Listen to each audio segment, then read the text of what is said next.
لو عاوز تبني علاقة قوية مع جمهورك استخدم المحتوى التفاعلي. طب ايه هو المحتوى التفاعلي؟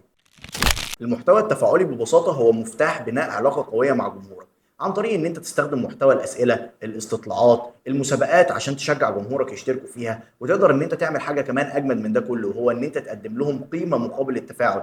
زي مثلا ما اقول لك لو انت عاوز تاخد اول حلقة من الكورس مجانا، تقدر ان انت تكتب لي مهتم في الكومنت، وهبعت لك لينك الحلقة علشان تشوفه، ولو عجبتك الحلقة تقدر ان انت تشترك معانا. فانا كده خليته يعمل كومنت بكلمه مهتم ويتفاعل مع المحتوى بتاعي علشان ابعت له اللينك اللي فيه حلقه فعلا هتفيده من بدايه الكورس. فدي نقطه مهمه جدا تقدر ان انت تستخدمها لو انت بتقدم حاجه مثلا جمهورك عاوز يعرف عنها، بتقدم كتاب الكتروني، بتقدم نصايح. تقدر ان انت تخلي جمهورك يتفاعل مع المحتوى بتاعك مقابل ان انت تبعت له حاجه قيمه يستفيد منها فعلا. بس كده وببساطه هي دي طريقه صنع المحتوى التفاعلي. انا زياد سليم، واحنا هنا كنا في داجوت اكاديمي. لو عاوز تعرف اكتر عن الديجيتال ماركتنج او تاخد اي مهاره تفيدك في سوق العمل، تقدر تخش على المنصه بتاعت داجوت اكاديمي وتشوف الكورسات اللي عليها، ونبقى مبسوطين ان انت تكون معانا.